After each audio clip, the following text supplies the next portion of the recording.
தஞ்சாவூரை சேர்ந்த விஜயகுமார் 1991 வாங்கிய பஜாஜ் செட்டாக் ஸ்கூட்டரை இன்றும் முறையாக பராமரித்து குடும்பத்தில் ஒருவராக எண்ணி அதோடு பயணித்து வருகிறார். இந்த வண்டி தான் என் குடும்பம். ஏன்னா 3 பசங்க வந்து பெரிய பையன். இந்த பையனெல்லாம் நான் முன்னாடி பாட்டி வச்சுட்டு 2 பேரை பின்னாடி என் ஒய்ஃப் பின்னாடி உட்கார வச்சுக்கிட்டு ஸ்கூலில் ஒன்றா கூடாது. நான் இப்போ இந்த வண்டியில் போனால் தான் என்னோட குழுவில் இருக்கிறவங்களே திரும்பி பார்ப்பாங்க. ஒரு கஸ்டமரே போனால் கூட நின்று பார்ப்பாங்க.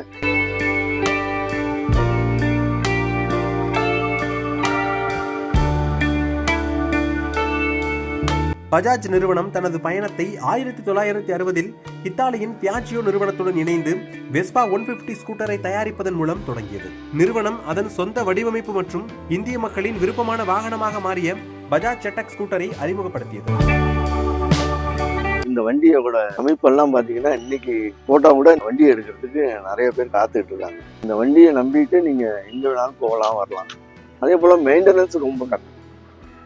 இதுக்கு வந்து 1/2 லிட்டர் தான் ஆயில். 1 லிட்டர் பெட்ரோல் போட்டோம்னா 30 ml ஆயில் மிக்ஸ் பண்ணி போடுறோம். அப்படி இருந்தாலும் இந்த வண்டியை வந்து நமக்கு ரொம்ப பாதுகாப்புன்னு சொல்றதை விட சேமிப்பான வண்டியும் கூட. ஹமாரா பஜாஜ் என்ற விளம்பர பிரச்சாரத்துடன் செட்டாக் ஸ்கூட்டர் இந்திய குடும்பங்களின் நம்பிக்கை மற்றும் பாதுகாப்பின் அடையாளமாக மாறியது.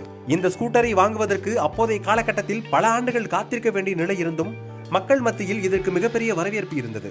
அறிமுகப்படுத்தப்பட்ட 53 ஆண்டுகளை கடந்தும் இந்த ஸ்கூட்டர் இன்றும் இந்தியாவின் பல பகுதிகளில் பயன்பாட்டில் இருப்பதை காணலாம். பழமை விரும்பிகள் இதனை ஒரு பொக்கிஷமாகவே கருதுகின்றனர். நம்ம யாரையும் ஓவர்டேக் பண்ண தேவை இருக்காது. நம்மளை யாராவது ஓவர்டேக் பண்ணாலும் நம்ம கவனிக்காம நம்ம பாட்டு போயிட்டு இருக்கலாம். முன்னாடியும் பின்னாடியும் அவங்களுக்கு பாதுகாப்பாக இந்த ஸ்டெப்னி வந்து ஃபுட்ரஸ்டில் உட்காந்துருக்கும். இந்த வண்டியை வச்சு நான் வந்து என் ஒய்ஃப் வச்சுட்டு பட்டுக்கோட்டைக்கெல்லாம் அந்த டியூட்டி டயத்தில் விடணுங்கிறதுக்காக வேண்டி 98லலாம் பாஸ்டாக கூட போயிருக்கேன். இது வந்து எதுவும் ஆனதில்லை. அது அவ்வளோ சேஃப்டியான வண்டி இது.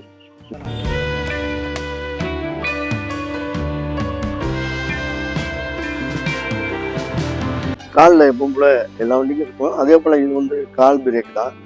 கியர்லாம் வந்து கையிலேயே கிளச்சு கியர் எல்லாமே ஒரு கையில் தான் வேலை, ஒரு கையில் ஆக்சிலேட்டர் கொடுக்கும். அந்த வண்டியை பற்றி தெரிஞ்சவங்க தான் அதை வந்து கேட்குறாங்க. 91 இந்த மாடலு. அன்னையிலேருந்து இன்னைக்கு வந்து நான் தான் ரிப்பேர் பண்ணிக்கிறேன். ஹில்ஸில் எல்லாம் டபுள்ஸ் தான் போவோம். என்னோட லக்கேஜை வந்து பின்னாடி லெதர் பேக்கில் வச்சு இதில் கட்டிடுவேன். இங்கெல்லாம் இடைஞ்சல் இருக்காது.